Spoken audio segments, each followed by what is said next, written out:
Vardø.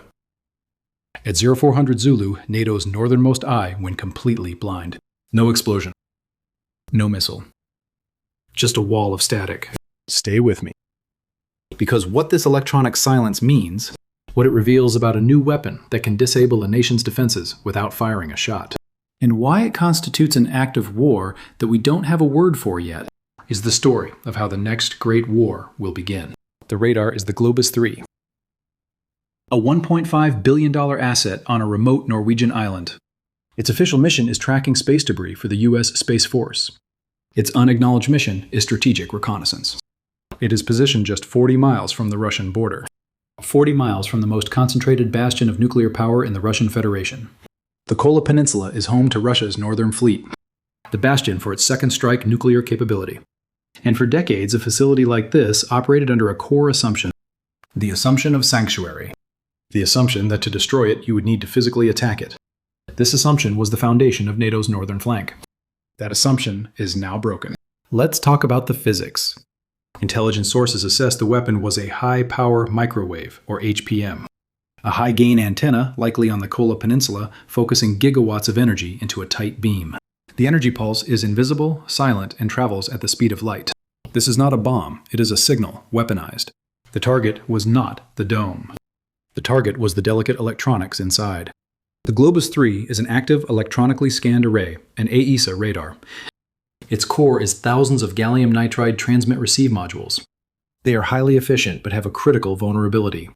This was a, quote, front door attack, using the radar's own antenna to destroy it. The microwave pulse, tuned to the radar's frequency, induced a catastrophic voltage spike. The result? Thousands of fused, dead modules. A permanent physical kill of the hardware without a single scratch on the building. To the operators, it looked like a system failure.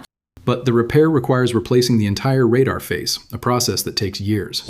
Let's talk about the blind spot. Vardø provides irreplaceable telemetry on Russian missile tests. It tracks the boost and mid-course phases of new ballistic and hypersonic weapons.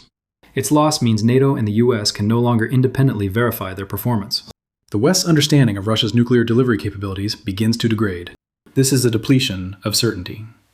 Russia can now test a new weapon, and NATO will have a severely degraded ability to track it.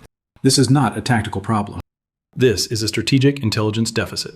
The effect is identical to a Tomahawk missile strike on the facility. But the cause is a ghost. Let's talk about the treaty. Article 5 is NATO's collective defense clause. It is a tripwire connected to a political machine. But it was written in 1949 with a 1949 definition of attack. The treaty understands shrapnel. The treaty understands casualties. The treaty understands a kinetic event. It does not have a vocabulary for a strategic-level attack with zero kinetic force. This is the vocabulary collision. The debate begins in Brussels. Was this an armed attack? Some will argue it fails the test. It was sabotage or espionage. Others will insist that the effect, not the method, is what matters. But the treaty requires consensus. The tripwire was never tripped. The political machine never starts.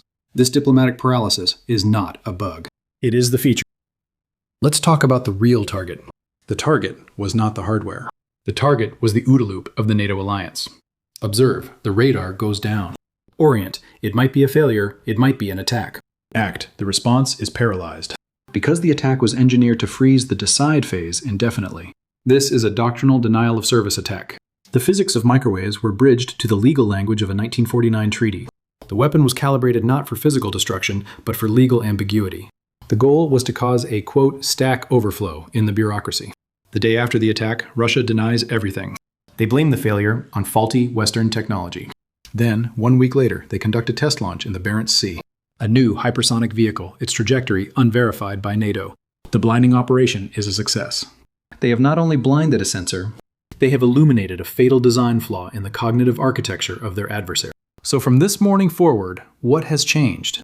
It means the credibility of the Article 5 guarantee is shattered.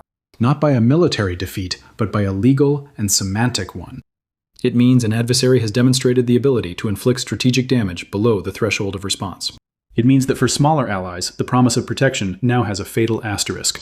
It means a new generation of warfare is here, and NATO cannot even define it. The structural failure was not in the radar's shielding. It was in the West's vocabulary of war. The story of Vardø is the story of a lens that broke. But the lens was not the glass on the Norwegian coast.